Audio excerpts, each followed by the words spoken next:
Ethereum passe sous 2000 $. Est-ce que c'est la fin pour Ethereum ou est-ce qu'on peut trouver un bottom potentiel? Quel est l'avenir d'Ethereum? On va voir ça ensemble tout de suite sur cette vidéo.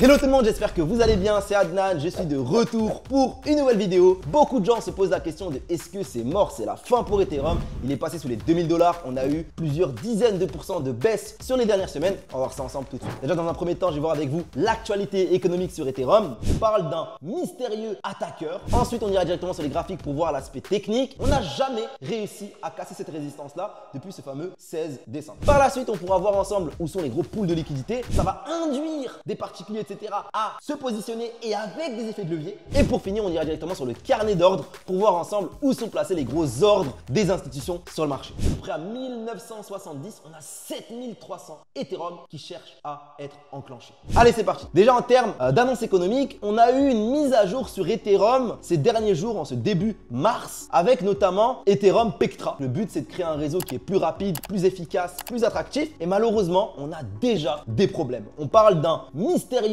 attaqueur. Donc c'est un mec qui va tout simplement faire des transferts sur le réseau avec 0 token. Il exploite une petite faille, etc. Et le résultat, c'est quoi? C'est que le réseau continue de miner des blocs complètement vides. Donc ça, c'est un petit problème pour cette mise à jour-là. Ils sont en train de régler ça, etc. On va surveiller un petit peu ce qu'il en est. Est-ce que vraiment ils vont atteindre leur objectif sur le réseau Ethereum? En ce qui concerne l'aspect technique, comme vous pouvez le voir, on a Ethereum qui a buté sur une résistance des 4000 $. On n'a jamais réussi à casser cette résistance-là depuis ce fameux 16 décembre. Et donc le 16 décembre, on est venu, on a fait une grosse extension haussière et on est venu chercher la zone des 4000 $. Et là, du coup, forcément, qu'est-ce que ça crée? De l'euphorie sur le marché. Les gens se disent putain, Ethereum, c'est bon, il a 4000 $, il va monter à 5000, puis 10 000, puis 100 000, puis 1 milliard. Vous voyez ce que je veux dire? Toujours comme ça. Surtout chez les retail, les particuliers, ils sont vite euphoriques, ils traitent vite avec les émotions parce qu'ils n'ont pas de connaissances, pas de compétences. Donc, ne faites pas cette erreur-là. Si vous voulez vraiment vous différencier de la plupart des gens qui perdent sur ce marché-là en termes de particuliers, créez la différence avec les émotions. Enlevez ces émotions-là et regardez ce que vous voyez sur le graphique. Une simple résistance, simple mais efficace. Vous voyez,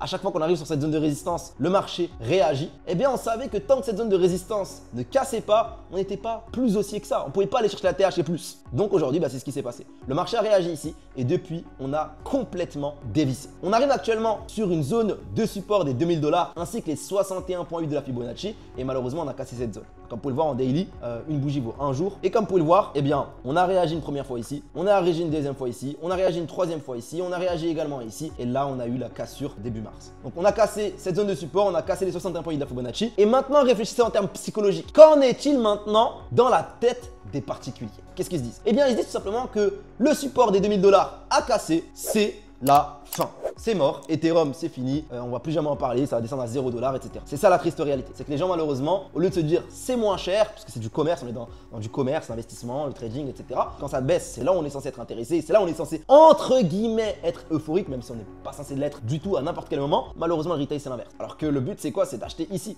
Et du coup qu'est-ce qui se passe? Ils achètent ici, ils se disent putain merde c'est la fin, et ils revendent. Ça c'est une grosse erreur. Donc, qu'est-ce que se disent psychologiquement aujourd'hui la plupart des particuliers? Que c'est la fin. Donc, c'est le meilleur moment pour potentiellement créer un bottom et repartir. Donc, qu'est-ce qu'il pourrait avoir? Voici mes deux scénarios potentiels. Le premier scénario, ça serait que potentiellement le marché stagne. Il range, il crée ce qu'on appelle une zone d'accumulation avant de littéralement exploser fortement, rapidement à la sortie de ce range-là. C'est mon premier scénario. On a liquidé la majorité des gens, plus personne n'y croit. Et la réalité, c'est que les market makers vont toujours manipuler le marché pour chercher la liquidité avant de repartir dans un sens, dans une direction par la suite. Le deuxième scénario, où je sais que beaucoup d'entre vous allez me prendre pour un fou, mais si vous me prenez pour un fou, c'est que vous n'avez pas d'expérience. Parce qu'aujourd'hui, la plupart des gens qui ont call des bottoms, des tops, etc. et qui ont eu raison bien évidemment, se sont fait critiquer, on les a pris pour des fous. Ok, c'est ça la réalité. On a aujourd'hui une zone de liquidité hyper intéressante en dessous de cette mèche ici. Cette zone ici est une zone très intéressante. C'est une zone extrêmement intéressante, c'est une énorme zone de demande sur laquelle potentiellement, on va pouvoir réagir. Cette zone ici, ce dernier plus haut ici,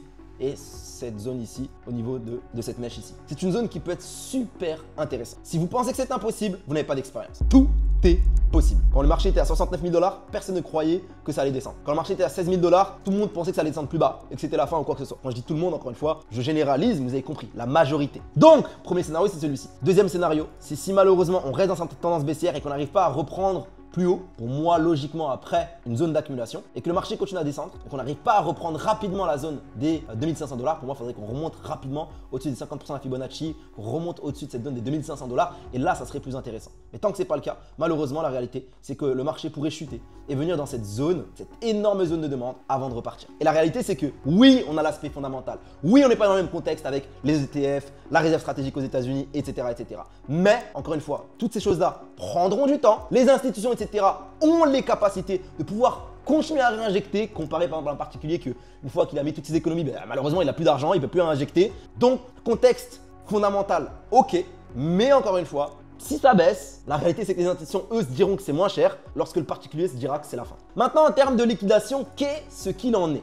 Donc en monthly sur Ethereum, on a regardé récupérer un maximum de pools de liquidité. Donc on avait récupéré celui-ci ici à 2600 $, puis on a récupéré celui-ci vers les 2200 à 2100 $, puis on est revenu encore plus bas pour récupérer celui-ci qu'on n'a pas récupéré en totalité. On a encore un peu de liquidité à récupérer un peu plus bas. Donc comme vous pouvez le voir, plus on est dans le jaune et plus on a de liquidité à récupérer. Ok, donc les gens qui vont se faire liquider tout simplement. On a également un peu de liquidité carrément, enfin on a beaucoup de liquidité même au nord qu'on pourra récupérer par la suite. Est-ce que c'est un bottom? Peut-être pas. Peut-être qu'on peut venir justement faire une zone d'accumulation de plusieurs jours, plusieurs semaines, venir récupérer une dernière fois la liquidité au sud, puisque forcément dans une zone d'accumulation, ça va induire des particuliers, etc.